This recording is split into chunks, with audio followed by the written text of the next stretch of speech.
Brief lesson overview. We're going to talk about pronouns and pronoun cases because a lot of problems with pronouns arise out of case.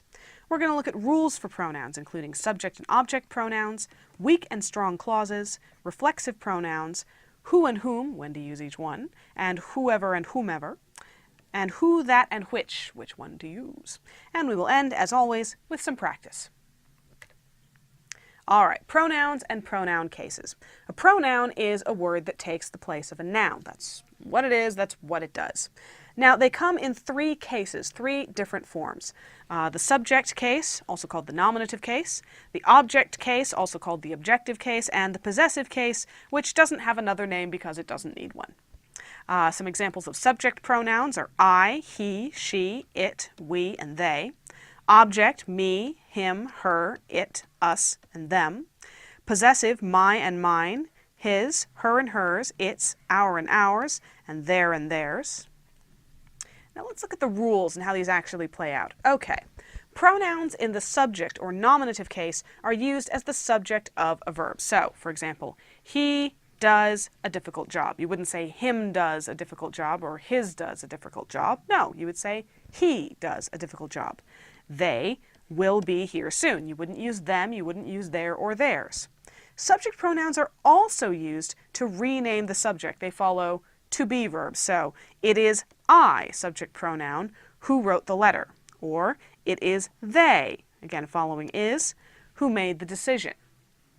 Okay, so when it's following the verb and renaming the subject, use a subjective pronoun, which means if you knock on the door and somebody yells, "Who's there?"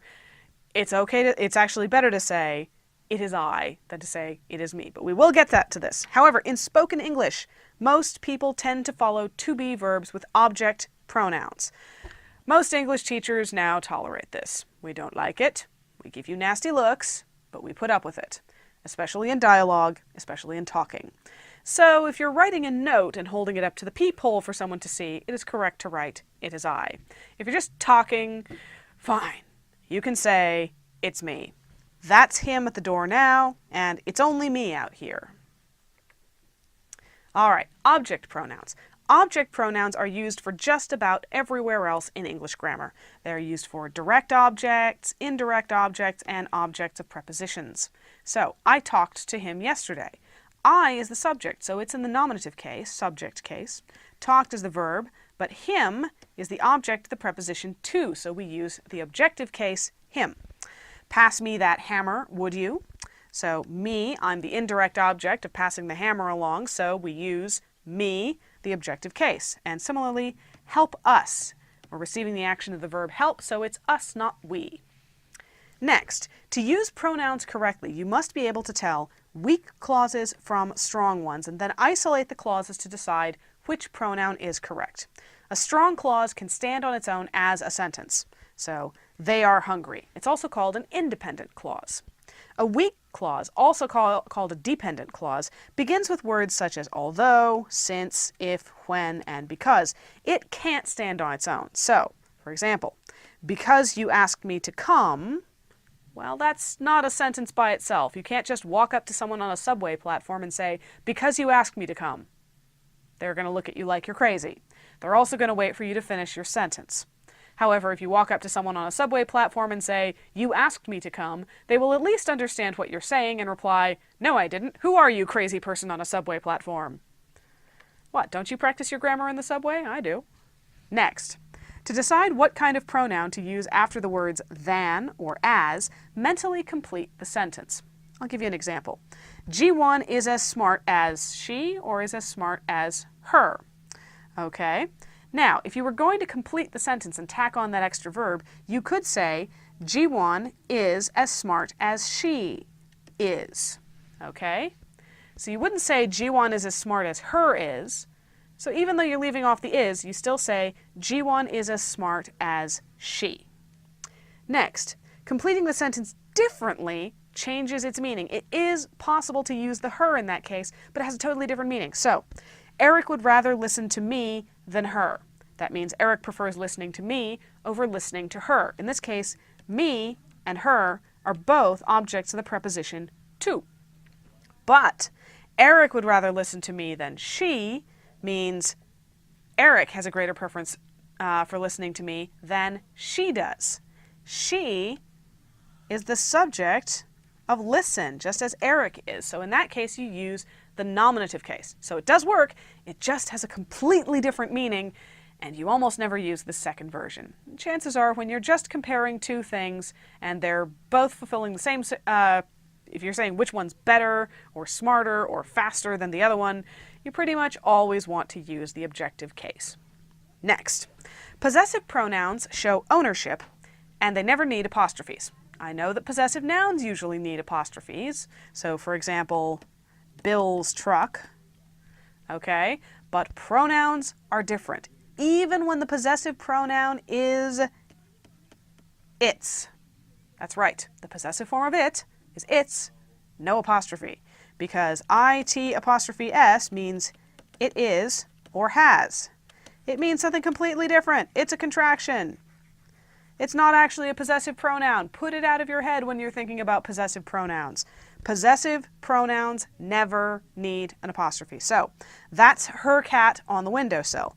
That has an apostrophe because it's a contraction. Her is the possessive pronoun. You could also say the cat on the windowsill is hers. No apostrophe needed. All right. Now we come to reflexive pronouns. They're sort of their own special little category, and we call them the self pronouns. Myself, himself, herself, itself, themselves, yourself, yourselves. You use those only to refer back to another word in the same sentence. Okay? So it is correct to say, I cursed myself for locking my keys in my car. By the time I get to the word myself, I've already used I. So I'm performing an action on me, so I say, I cursed myself. All in the same sentence, so you can get away with a reflexive pronoun. It is not good to say, my friend and myself did the job, because there's no I previous in the sentence for you to be referring back to. Now you just sound pretentious and weird. So if I is already in the sentence, you can use myself. If he is in the sentence, you can use himself, and so on. If there is not a previous pronoun in the sentence, or a noun in the sentence to which that reflexive pronoun could refer back, don't use a reflexive. You could say, Bob cursed himself for locking his keys in the car, because Bob is in the sentence before himself. So himself refers back to Bob, so we're good. But you wouldn't say, Sally and himself went out to lunch, unless Sally is actually a man, even though Sally is a feminine name, and Sally has severe psychiatric issues. Assuming we're not talking about someone with psychiatric issues, the self pronouns need an antecedent in the sentence. Next, to determine whether to use who or whom, this is a handy trick, mentally replace them with he and him or they and them, respectively, and see which makes sense. Who ate the last cookie? He ate the last cookie. Now the real rule here is who is in the subjective or nominative case, and whom is in the object or objective case. But if you're not good at remembering which case things are supposed to be in, just replace them with other pronouns in the same case. So it wouldn't make sense to say, him ate the last cookie. So you wouldn't say, whom ate the last cookie. It's also the handy trick with the M's to keep them straight. For whom are you calling? You are calling for them. So the M's work, so you say whom. We all know who pulled that prank. We all know he pulled that prank, and so on. All right, to choose between whoever and whomever, use the same rules you would for who and whom. So the prize goes to whoever sings best. He sings best, therefore you use who, therefore you use whoever, because you would use he. Or I'll hire whomever you recommend. Well, in this case, whomever is receiving the action recommend, so we want the objective form with the M, or if all else fails, just think we recommend him, and therefore you use whomever. All right, just to clarify, now let's look at who, that, and which. Who always refers to people. That and which refer to groups or things. So Dawn is the one who rescued the kitten. Milo is in the group that won the prize. A group is not people, even though it's made up of people, so that goes with group, and who goes with Dawn, who presumably is a person. Now, when do you use that and when do you use which? That introduces essential clauses, while which introduces non-essential clauses. All right, what are essential and non-essential clauses? Essential clauses do not have commas surrounding them. Non-essential clauses do have commas surrounding them. And the way I always remember it is essential clauses contain information that is absolutely essential, absolutely necessary for the meaning of the sentence. They're necessary to identify whatever you're talking about. Non-essential clauses add additional information that's helpful, but it's not like you were going to die if you didn't get it. So, the car that won the race was red. Okay? The car that won the race tells us which car we're talking about as opposed to all the other cars on Earth. The fact that it was red is nice, but it's the car that won the race that identifies it. Therefore, that won the race is an essential clause. Therefore, it needs that. Next, the winning car, which was red, drove a victory lap. Well, we've already identified it sufficiently by calling it the winning car.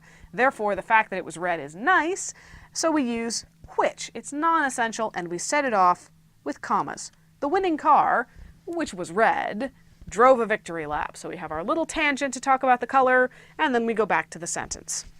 Next, if this, that, these, and those have already introduced an essential clause, you may use which to introduce the next clause, whether it's essential or not. This is basically so we don't say that all the time in a sentence.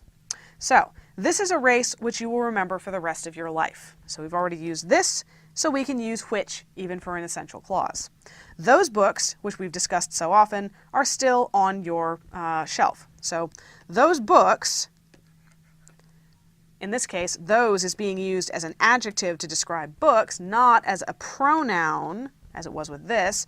So the subject here is books, so we still use which, non-essential clause. So we can still use which we've discussed so often, are still on your shelf. Okay, so you can use which to open both essential and non-essential clauses if you've already used this, that, these, and those. And you can use which to open non-essential clauses, whatever you started with. All right, now that we're all thoroughly confused, let's do some practice. Take a good look, choose the correct pronoun for each sentence. Steve, to who or whom the note was addressed, read it in private. Although she or her is hungry, she has saved some of her food for her or him. You're a braver man than I or me. Give the package to Isaac and me, or Isaac and myself. He's really working him or himself to the bone. I'll talk to whoever or whomever talks to me. She belongs to an organization that or which preserves historic buildings. And these are the days that or which you will never forget. Take a good look. Pause the video if you need to. You ready? Here are the answers. Steve, to whom the note was addressed, read it in private. We are talking about the object of the subject of the pronoun whom, and when in doubt, just say the note was addressed to whom, the note was addressed to him. Still using the M, so we use whom, not who. Although she is hungry, that's the subject of the verb is, so of course it has to be in the subject case. She has saved some of her food for him. That's the object of the preposition for, so we use the object case. Next, you're a braver man than I. Well, remember, in a situation like this, you just add the extra word at the end of the sentence that would complete it to double check. You're a braver man than I am. You wouldn't say you're a braver man than me am. So, you're a braver man than I, not you're a braver man than me. Next, give the package to Isaac and me. Always put yourself second, and because you are receiving the action of the preposition to, you use the object case, me. And you don't use myself because you haven't yet mentioned I or me or anybody else in the sentence who could be the speaker. Next, he's really working himself to the bone. We're going to assume here that the person who is forcing somebody to work is the same person who's doing the work. Therefore, we can use the reflexive pronoun himself. Now, if we're talking about a male supervisor and a male worker, it's also perfectly legitimate to say he's working him to the bone.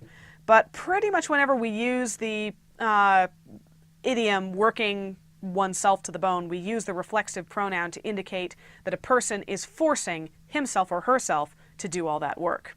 So the idiom here was going to be your clue. Next, I'll talk to whoever talks to me. Well, it's going to be the subject of the verb talks, so we use the subject case, who and whoever. Next, she belongs to an organization that preserves historic buildings.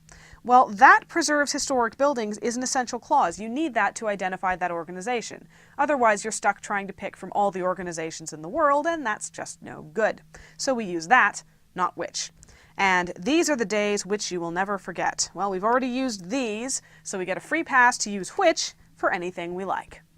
And that's all for this lesson. Thank you for watching Educator.com.